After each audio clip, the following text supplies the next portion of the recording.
Hello students, आज हम देखेंगे कि किसी भी लीनियर ट्रांसफॉर्मेशन टी को किस तरीके से मैट्रिक्स के फॉर्म में लिखा जा सकता है।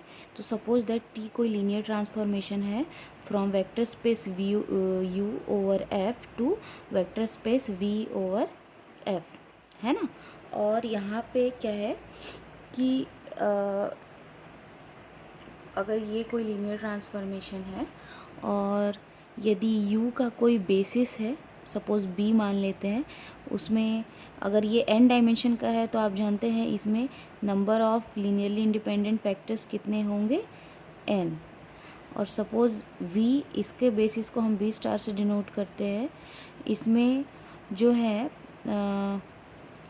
सपोज़ अगर इसका डायमेंशन m है तो इसमें कितने नंबर ऑफ़ एलिमेंट होंगे, m नंबर ऑफ़ एलिमेंट होंगे। यहाँ पे u का जो डायमेंशन है, डायमेंशन ऑफ u क्या है हमारा n, और डायमेंशन ऑफ v हमारा क्या है m। तो अब हम क्या करेंगे, मैट्रिक्स रिप्रेजेंटेशन के लिए इसके बेसिस के एलिमेंट्स को का पहले लीनियर ट्रांसफॉर्मेशन देखेंगे क्या आता है। जैसे TU1 है ना।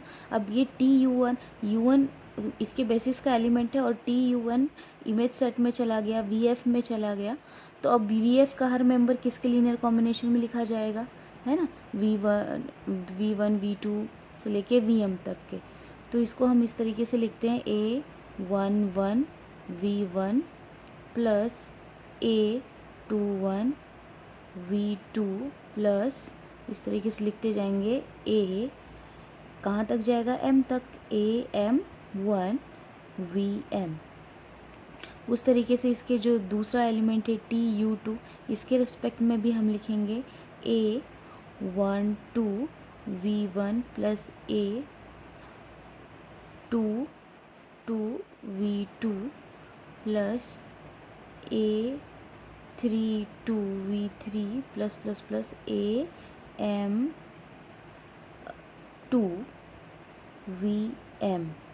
उस तरीके से इसके TUN को भी हम लिख सकते हैं A1N V1 plus A2N V2 plus plus plus plus AMN VM।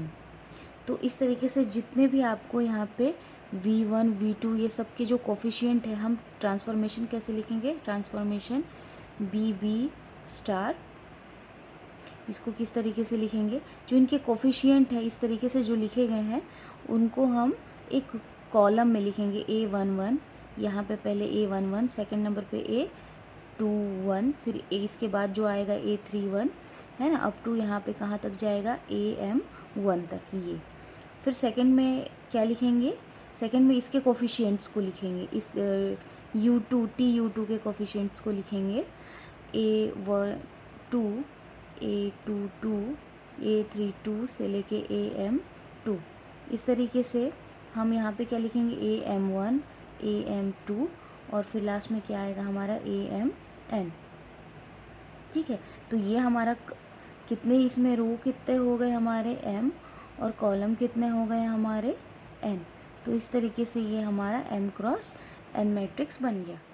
ठीक है, अब हम इसको थोड़ा सा एग्जाम्पल के थ्रू समझने की कोशिश करते हैं। सपोज़ कोई ट्रांसफॉर्मेशन है T from polynomial vector space, हम ले लेते हैं पॉलिनोमियल ऑफ डिग्री सपोज 2 से ये पॉलिनोमियल ऑफ डिग्री 1 पे जाता है, और जो इस तरीके से डिफाइंड है कि actually T of PX P' मतलब एक बार उसका डिफ्रेंशिएशन हो जा रहा है ना।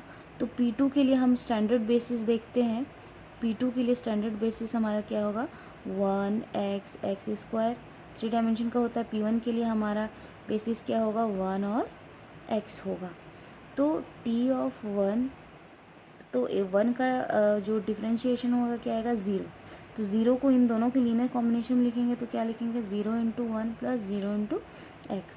फिर इसका जो दूसरा एलिमेंट है क्या है, x। तो x का डिफ्रेंशिएशन क्या आएगा, 1। अब इस 1 को इन दोनों के लीनियर कॉम्बिनेशन में लिखेंगे तो क्या लिखेंगे, 1 इंटू 1 प्लस 0 इंटू एक्स। अब इसका थर्ड एलिमेंट है x², अब x square is equals to, ये इसका क्या आएगा 2x आएगा डिफ्रेंशिएशन। अब इसको लिखेंगे इन दोनों के लीनियर कॉम्बिनेशन में, तो क्या आएगा 0 × 1 प्लस 2 × x।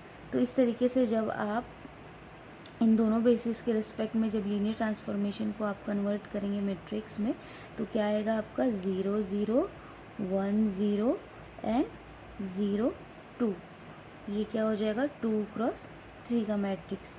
होप स्टूडेंट्स आपको समझ में आया हो। Thank you.